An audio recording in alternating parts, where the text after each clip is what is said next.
That very good question. To the point of my the previous point about the rule set, a lot of people don't know this, but up to the time where Carlson became the leading force in jiu-jitsu in Brazil, Carlson is the eldest son of Carlos Gracie, right? The guy who was the coach of all the BTT guys. Up to the time Carlson took the lead, there was no group classes and live sparring at the Gracie Academy. This shocks a lot of people. I made this point, throughout my second book, and people write me weekly, like, man, I had no idea this changes everything. So yes, it does. I think it very, very deliberately,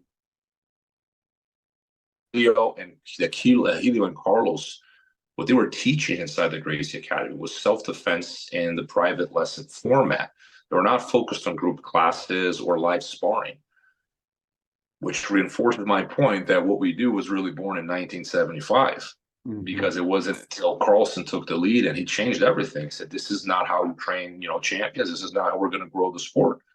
If you want evolution to take place, you have to pitch, rooster versus rooster. That was his philosophy, and then led to the world that we now call Brazilian Jiu-Jitsu. But those guys were mainly teaching private lessons.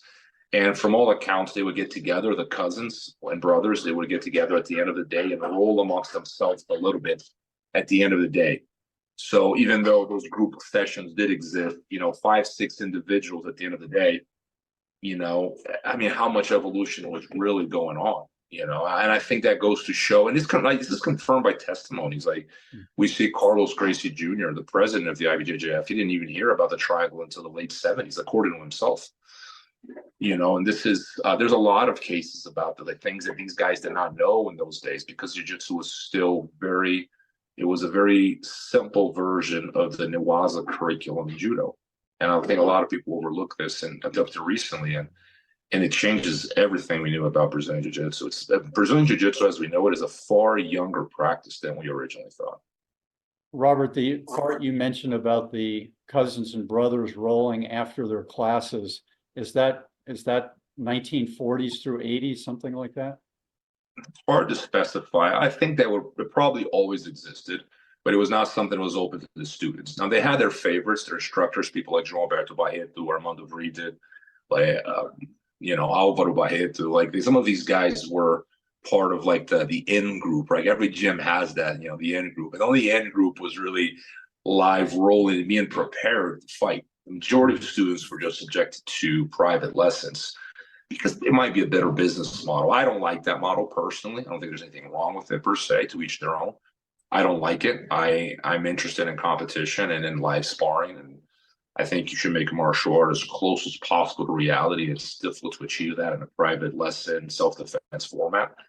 But these guys were primarily only training amongst themselves, and it didn't seem to be, I wasn't there. The testimonies confirmed that they did train on occasion and at the end of the day, but it doesn't seem to be very competitive or even consistent. It wasn't until Carlson that became the methodology for jiu-jitsu. It was just pitch, rooster versus rooster. And I think that set Brazilian jiu-jitsu on a whole new evolutionary course.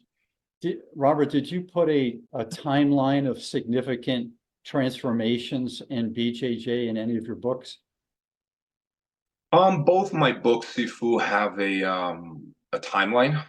Not only the changes, but the events, the characters, right? Like the protagonists of the story, they're all in there. So there's a timeline. I think one of the most, I put this at the last item in my second book in the timeline was Instagram was created, and I'd be like, what does Instagram have to jiu-jitsu? I'm like, everything.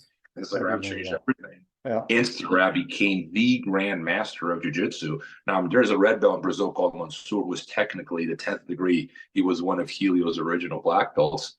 But I don't think he's in charge of jiu-jitsu. In fact, I don't think the IBJJF is in charge of jiu-jitsu. I think it's the internet. I think it's this conglomeration of white belts and hustlers.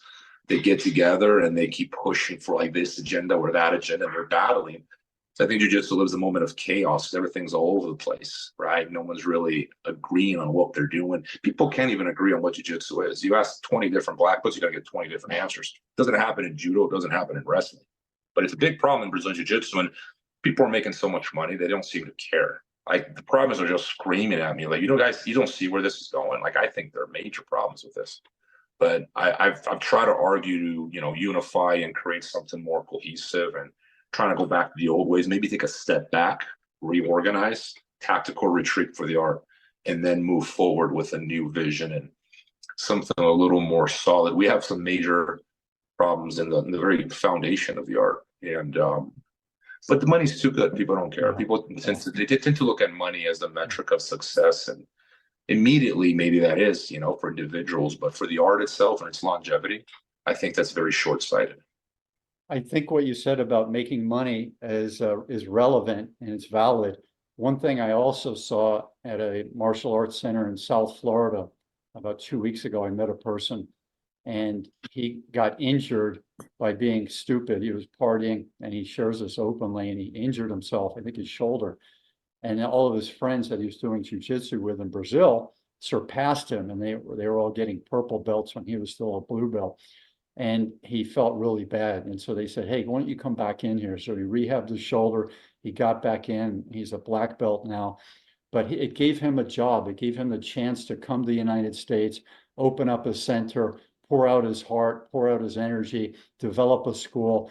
And so this idea of, you know, finding your career path through jiu-jitsu. I mean, think of how many people around the world had a job that was rotten when they were 16 or 28, and they get into jiu-jitsu, they really love it, and they say, I want to do this. I want to be around people. I want to get my sweat on, get my coaching on, and put belts around people's waist. So share with me your thoughts about this lifestyle of being a Brazilian jiu-jitsu school owner. You know, those are amongst the positives of the democratization process, right? The commercialization, the popularization, whatever you want to call it. Those are amongst the benefits. You know, it's brought meaning and to the lives of many people. It's changed people's lives. It's brought mental health to a lot of people.